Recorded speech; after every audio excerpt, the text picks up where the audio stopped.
탈북 단체들의 대북전단 살포를 두고 북한 김여정 부부장이 당장 중단하지 않으면 개성공단을 아예 철거할 수 있다는 분노의 담화를 발표했습니다.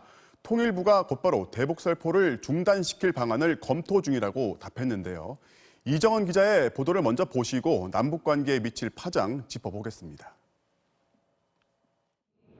김여정 제1부부장의 담화엔 불쾌감이 여과 없이 드러났습니다. 탈북자 단체의 대북전단 살포를 면전에서 자행되는 악의에 찬 행동이라 규정하고 들짐승보다 못한 인간 추물, 쓰레기, 똥개라는 거친 표현까지 사용했습니다. 남한 정부에 대해서도 강하게 경고했습니다. 표현의 자유라 방치하면 최악의 국면까지 내다봐야 할 것이라며 개성공단 완전 철거, 남북 공동연락사무소 폐쇄, 군사합의 파기 가능성까지 거론했습니다.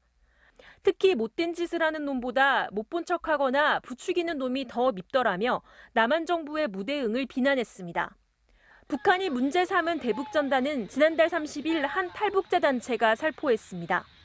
전단 50만 장과 소책자, 1달러 지폐 2,000장을 대형 풍선에 달아 북쪽으로 날렸는데 ICBM 미사일 사진과 나란히 놓인 김정은 위원장을 위선자라고 비난하는 내용입니다. 전단을 실은 풍선엔 지성호, 태영호 등 탈북자들이 대한민국 국회의원이 됐다고 홍보하는 대형 현수막도 매달았습니다. 통일부는 담화가 발표된 지 4시간 만에 전단 살포를 막기 위한 제도 개선을 준비 중이라고 밝혔습니다. 접경 지역에서의 긴장 조성 행위를 근본적으로 해소할 수 있는 실효성 있는 제도 개선 방안을 이미 검토하고 있습니다. 청와대 핵심 관계자도 전단 살포가 백해무익한 행동이라 규정하며 안보에 위해를 가져오는 행위에 단호히 대응할 것이라 밝혔습니다. 탈북자 단체는 해마다 봄부터 가을 사이 대북전단을 살포했는데 지난 2014년엔 북한이 전단을 겨냥해 기관총을 발사하면서 접경 지역에 긴장이 고조되기도 했습니다. 오는 25일에도 대북전단 100만 장을 추가로 살포할 계획인데 현행법으론 이를 처벌할 방법이 없습니다. MBC 뉴스 이정은입니다. 네, 북한이 김여정 부부장을 앞세웠고 담화의 강도 역시 매우 강합니다. 어떻게 해석해야 하고 남북관계 전망까지 이정은 기자에게 몇 가지 질문 더 해보겠습니다. 이 기자, 네. 일단 담화에 사용된 단어들만 봐도요. 북한이 이 대북전단에 얼마나 민감한지 짐작이 되거든요. 왜 이런 거예요?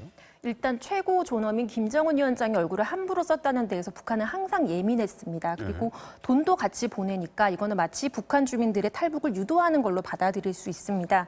하지만 2018년 판문점 선언에서 적대 행위를 중단하자 합의한 이후로는 전단 살포 횟수가 예전보다 많이 줄었고요. 또 문제가 된 지난 30일이 전단 살포도 크게 주목받지는 못했습니다. 그렇기 때문에 이 문제를 북한 2인자라 할 수 있는 김여정 부부장이 직접 꺼내든 건 다소 이례적이라 분석입니다. 지금 이례적이라는 표현을 했는데 김여정 부부장까지 나선 데는 또 그럴 만한 이유가 있겠죠. 네, 그렇습니다. 이번 담화는 대외 매체인 조선중앙통신이 아니라 북한 주민들이 매일같이 보는 노동신문에 실렸다는 점이 눈에 띕니다. 네.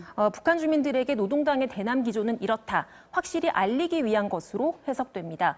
그만큼 당분간 냉랭한 대남 기조가 바뀌지 않을 가능성이 커진 셈이고요. 또 김여정 부부장의 담화를 노동신문에 내보내면서 대미, 대남 관계를 담당하는 사람은 바로 김여정이다 하는 점을 분명히 했다고도 볼 수 있습니다. 그리고 이 담화가 나온 지 4시간 만에 우리 정부가 이제 대책을 준비 중이라고 이제 답을 했단 말이죠. 네. 이게 지금 상당히 좀 빠른 반응이었는데 이걸 두고서 저자세다 이런 지적이 나올 수 있어요. 하여튼 빨리 나온 배경 좀 살펴볼까요? 공동연락사무소 폐쇄 그리고 9.19 군사합의 파기라는 말이 처음으로 등장했기 때문에 정부로서는 좀 사안이 심각하다 판단을 한 것 같습니다. 그러니까 한미연합훈련을 가지고 남측이 9.19 합의를 위반했다 이런 비판이 여러 번 나왔었는데 합의를 파기하겠다라는 말은 정말 처음이거든요. 네. 이 두 가지는 문재인 대통령과 김정은 위원장이 합의한 4.27 판문점 선언의 결과물입니다. 일부에서는 북한이 이렇게 강하게 경고하고 또 남한이 대응을 하면 대화가 시작될 수도 있지 않냐 좀 희망 섞인 관측을 내놓기도 했는데요. 미국 대선을 앞두고 북미 관계를 풀기 힘든 상황에서 북한이 남한과의 관계를 먼저 풀 것인지는 낙관하기 어려워 보입니다. 네, 잘 들었습니다. 지금까지 이정은 기자였습니다.